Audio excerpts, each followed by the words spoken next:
Welcome to lesson 111, but mainly welcome to our third review.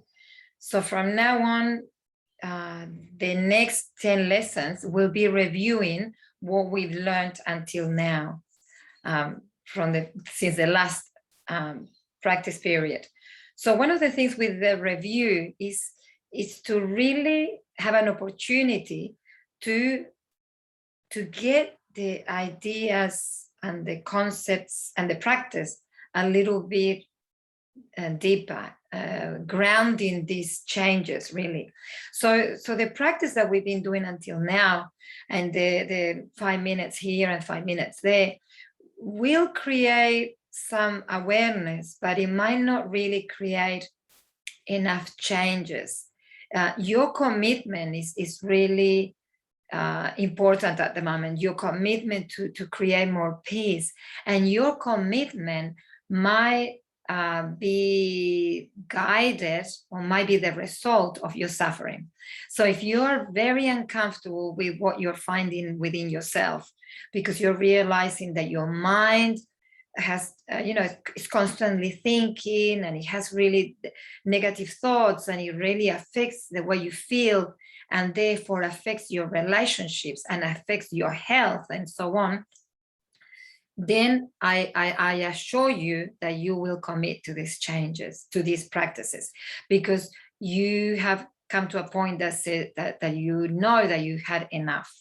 I mean, how much suffering do you want to incur within yourself and in your life to really go, okay, that's enough, and I'm going to to commit to create peace in my life, in my mind, in my emotions. So your decision is really important. So it's not a matter of just going, yeah, okay, I did the lesson, I'm a good person, I tick a box, because that won't create the changes that you need to create more peace and more love in your life. So you need to really hold yourself and bring yourself back to you, and really look at your thought patterns.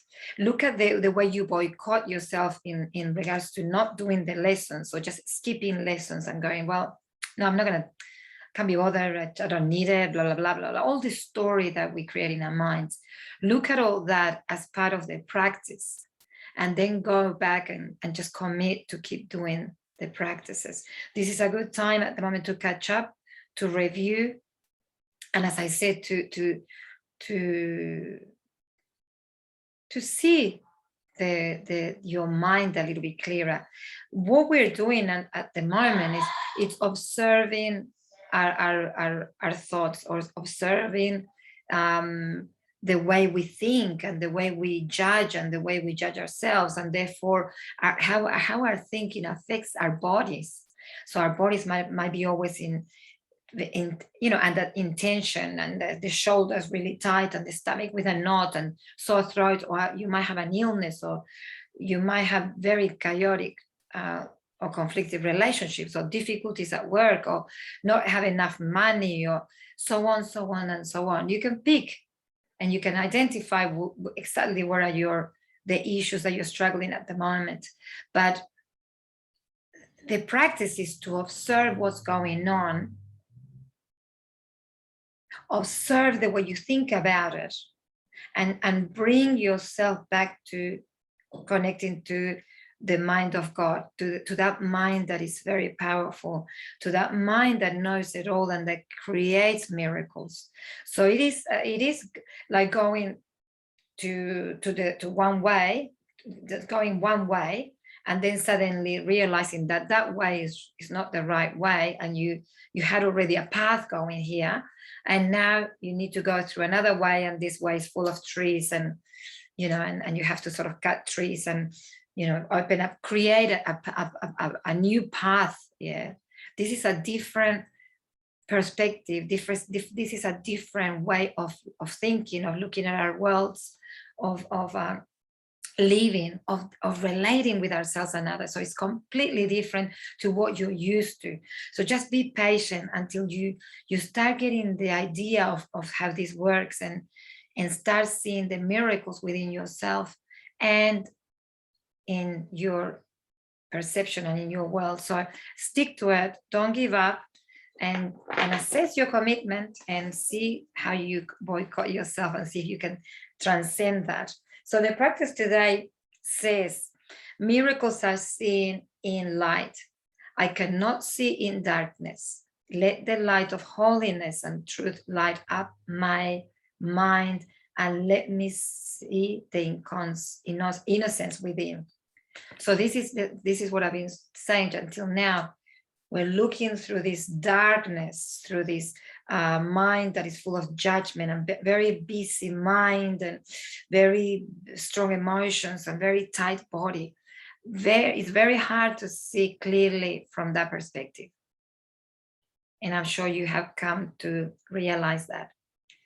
We need to realize that this is where we're at, and bring yourselves to some sanity so we can actually start identifying the miracles in our lives, and we can start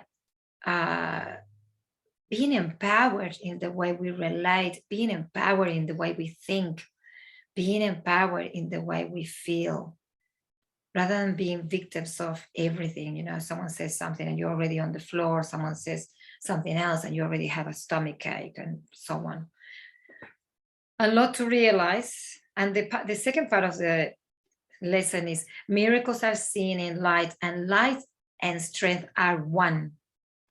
I see through strength the gift of God to me. My weakness is the dark. His gift dispels by giving me his strength to take its place. So definitely, so 1 hour to the first one, miracles are seen in light, and on the other half hour, miracles are seen in light, and light and strength are one. So we need to realize that when we are in this craziness of our thoughts and our emotions and all this cocktail of stuff, you know, within ourselves, we are totally disempowered. And anything and everything can tip us over, you know, and you know it. Whereas when we are in harmony within ourselves, when we are in coherence within ourselves, when we're connected to the mind of God, our mind, our divine mind, where there's light and silence and peace, in this mind, it's all our power, yeah? It's all our power, so we hold all that power there. So this is a practice moment by moment of jumping to this mind and losing the plot, and then jumping here again and centering. So it's that journey, and it's up to you how long you stay in this mind and roll around the mud and get dirty and get hurt and so on. The quicker you can rescue yourself and bring yourself back to the light, the easier it becomes. So enjoy this first review of the third part, and I'll see you tomorrow for the second review. Enjoy.